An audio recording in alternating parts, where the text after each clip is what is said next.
Hello and welcome to the channel. November 25th, 2025. Something just shifted under our feet. At 6:12 a.m. Eastern, Donald Trump posts 4 words on Truth Social that instantly freeze every capital in Europe. Something good just may be happening. Big progress. For a man who spent the weekend calling Ukrainian leaders ungrateful and threatening to walk away, that is the diplomatic equivalent of a fireworks display. 24 hours earlier, Geneva looked like a train wreck waiting to happen. Trump's original 28-point peace plan had landed like a hand grenade. Give Russia everything it stole, cap Ukraine's army, slam the NATO door forever, and call it a day. Europe screamed Munich 2.0. Kiev called it national suicide. Moscow quietly printed victory posters. Then Sunday happened.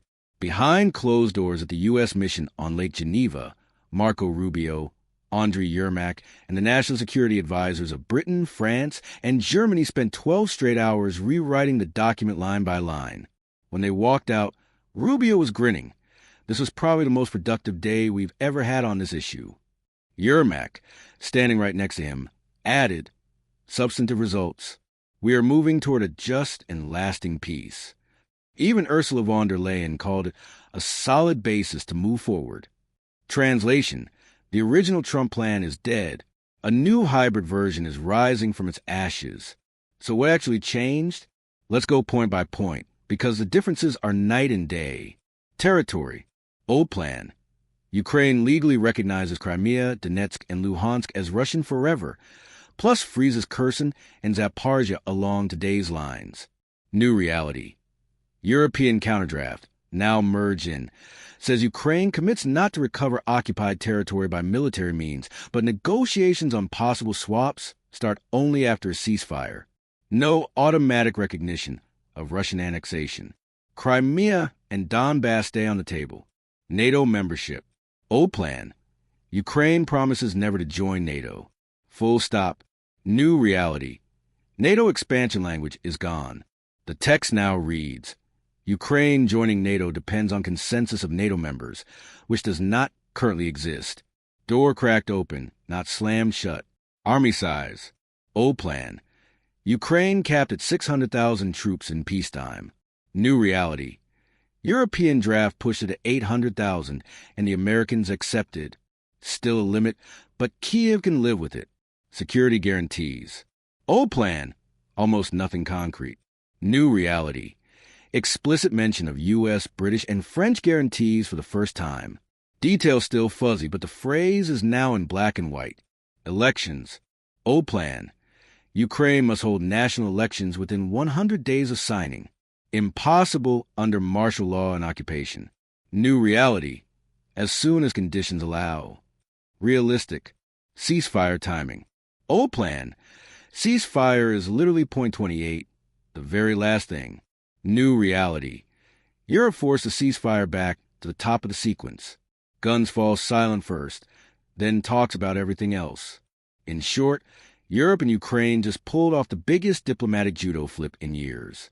They took Trump's ultimatum, rewrote the worst parts, kept the parts they could stomach, and handed it back with a smile. And Trump, who hates looking weak, gets to call it big progress and take the credit. Moscow is not happy. Kremlin spokesman Dmitry Peskov called the European changes completely unconstructive. Putin, in a call with Erdogan, said the original 28-point version could in principle form the basis of a deal, meaning the Kremlin like the first draft is fine. Thank you. Russian state TV is already spinning. Europe sabotages peace again. But here's the thing. Russia wasn't in Geneva. The next meeting will be U.S.-Russia, probably in a Gulf state next week.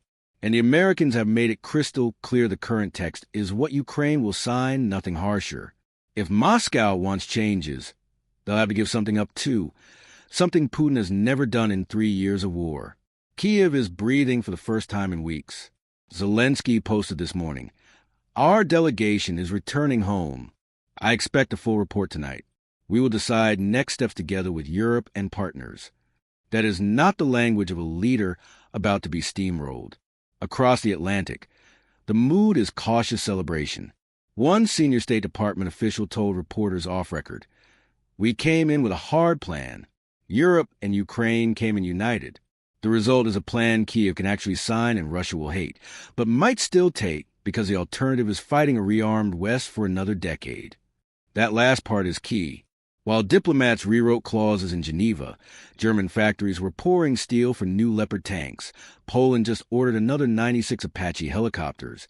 And Finland and Sweden are integrating their air forces into NATO at lightning speed. Europe finally realized the American security umbrella might fold, so they're building their own fast. The Thursday deadline Trump bragged about, Rubio admitted yesterday it's fluid. Translation: there is no deadline anymore. The deal will be done when the text is ready, not when the clock hits zero. So where we stand right now, Tuesday morning, a hybrid U.S.-European plan exists that Ukraine says reflects its national interests. Russia has seen the changes and hates them, but has not walked away. The next step is direct U.S.-Russia talks, probably within days. And for the first time since February 2022, the momentum is not purely on the battlefield. It's at the negotiating table. This is not peace yet. Thousands are still dying. Russian drones hit Ukrainian power stations again last night. Pokrovsk is still burning. But the trajectory just bent. A week ago the question was, will Trump force Ukraine's surrender? Today the question is, will Putin accept a deal that gives him less than total victory? That, ladies and gentlemen, is what diplomatic victory looks like when you play as a team. Hit like if you're stunned how fast this turned. Drop Team Europe or Team Trump in the comments and subscribe with notifications, because the next 72 hours could decide whether this war ends in 2026 or drags into the next decade. See you tomorrow when the next bombshell drops. Stay sharp.